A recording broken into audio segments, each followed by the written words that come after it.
Hello everybody, and welcome back to the Wheel of Names. We're down to the final 7 here, and I'm actually going to add a car.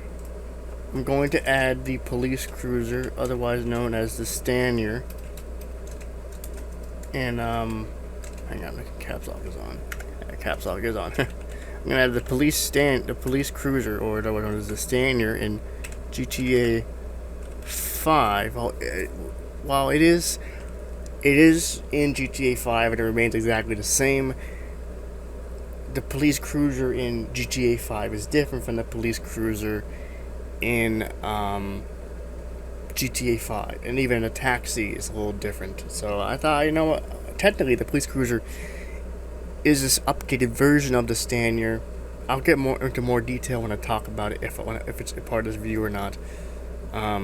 Also, I just want to talk about it. So yeah, I know we're adding another car to the list, but that's the last car I'm going to add, I think, to this list. So we only have 8 to go. So we're gonna shuffle the list like last time. I'm gonna shuffle it a couple times here, actually. There we go. It is now shuffle. Let's spin the wheel. Let's see what we get for a car. Ooh. Alright, the Sentinel. I actually like this car. I like the super secret special variant that they have. So, that's pretty cool. Okay then, alright then, we're going to be doing the Ubermatch Sentinel. Sick. 1998 Ubermatch Sentinel.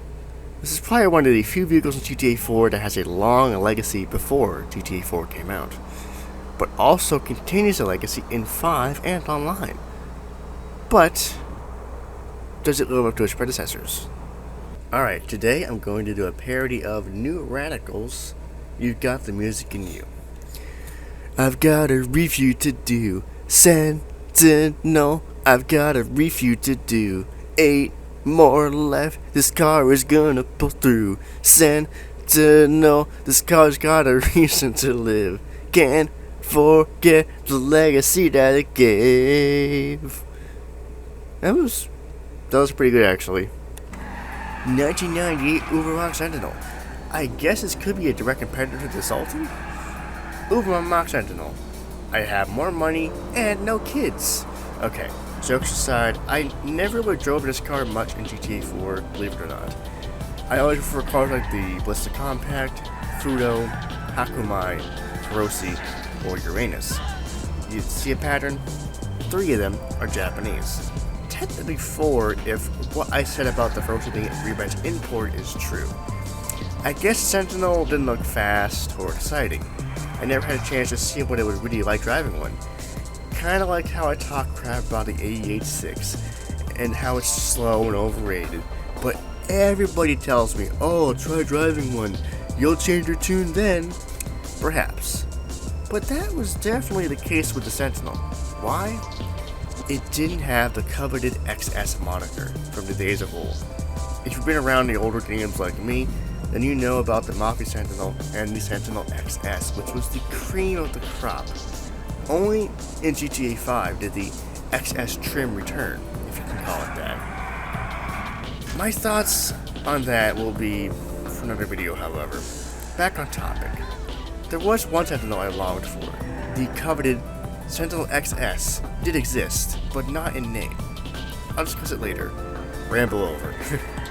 The Sentinel has existed in the GTA franchise for many, many years, starting back in the good old GTA 3 days.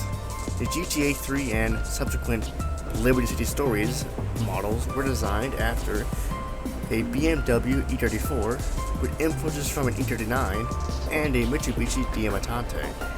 If you don't know what that is, here it is. It's basically an upgraded Galant. There also existed a special model in both games. In GTA 3 it was the Mafia Sentinel, and in LCS it was the Leone Sentinel, named after the head of the Mafia, Salvatore Leone, which he worked for in LCS M3, and spoilers, you kill Leone in 3.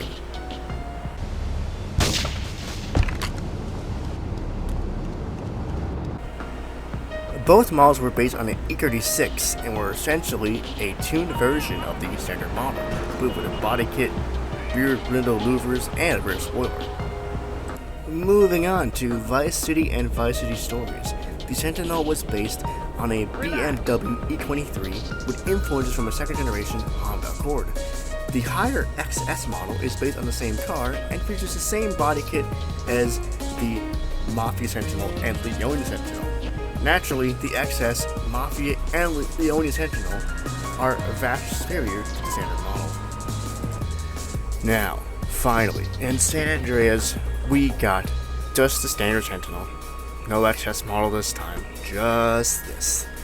The San Andreas Sentinel looks somewhat similar to the Vice City model, making this, I guess you could call this a facelift, I guess.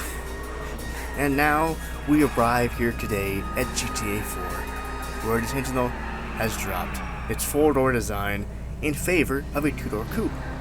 The GTA 4 edition we see here today is based on a Bmw E46 M3.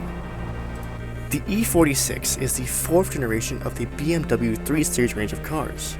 It was produced in 1997 until 2006 and featured several engine options. For petrol engines, a 1.6 all the way to a 2-liter inline 4 was offered, and for inline 6 displacement engines, you could have got displacement ranging from 2 to 2.3 liters. Being a German car and a European car, like the Mercedes W211, there was also diesel alternatives. A base 2-liter inline 4 and a 2.9 to 3-liter inline 6 was offered. Wow, no turbo diesel? Damn, okay bro. For transmission options, you could have gotten a 5 or 6-speed manual, or 4 or 5-speed automatic. A 6-speed SMG2 was also offered, which is basically an automated manual transmission, or a clutchless manual. The E46 was offered in a 2-door coupe, 2-door convertible, 3-door hatchback, that's one of my favorites, a 4-door saloon, and 5-door wagon. Once again, also one of my favorites. I want that wagon. Every E46 has its rear drive. However, on sedan and wagon models with the XI or XD, wow, great name there guys, trim had all-wheel drive. Of course, I can't mention E46 without talking about the M3. The E46 M3 was offered in October of 2000 and was available with a 3.2-liter S54 M-tuned engine, producing an impressive 338 horsepower and 269 nice pound-feet of torque. The M3 was only offered in a 2-door coupe or convertible. That's a shame. I would have loved an M3 E46 hatchback. Hell, even we Yankees over in America got our own performance package as well, in the form of the Performance Package, or simply ZHP for the order code. It was equipped with a sportier camshafts, revised engine tuning to increase power output to 235 horsepower. Sure, it's not nearly as powerful as the M3, but I'm sure it was a lot less, as far as price. 0 to 60 for the ZHP was around 5.6 seconds. Pretty decent for the era. Oh, right. We also need to talk about the M3 GTR. So, BMW made a road version of their Motorsport M3, and they also made a homologation model. They only made around 6 of them, and they cost roughly 250,000 euros in 2001. That's roughly 342,429 euros in today's money, or over 400k in USD.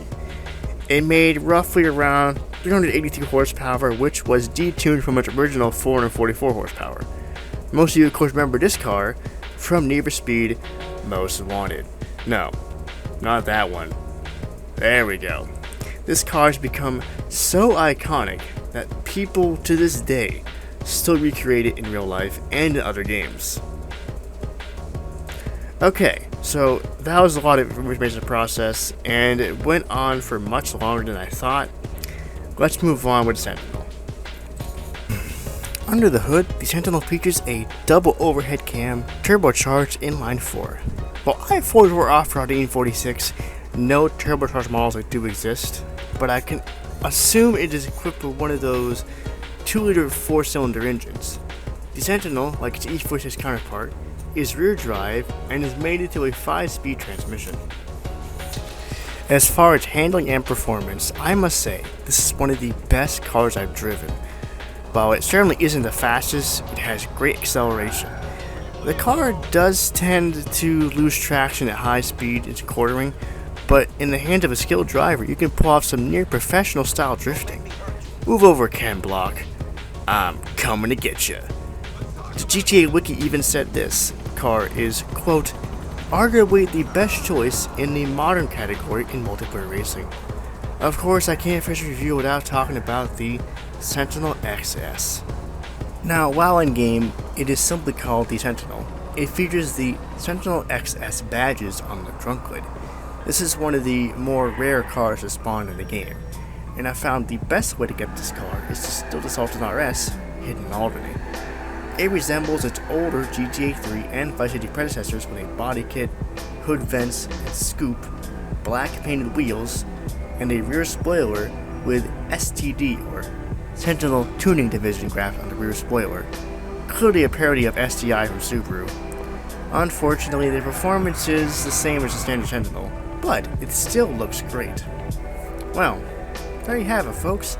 I had a lot of fun with this car. I'm glad I reviewed it. I think I take the GTA 4 Sentinel over the GTA 5 one any day. Well, that's pretty much it for the video there. So yeah, that's the Sentinel. Like I said, I'd never really driven this car much except for the XS model, and I thought the XS model was supposed to be the better version when in reality they handled both exactly the same. But I'm kind of ashamed that it didn't bring back the old XS model from 4 to 5. But you know, the XS in 5 is okay, but never as good as the old Sentinel GTA 4. Well, hey guys, until next time, I will see you all in the next one. Bye bye.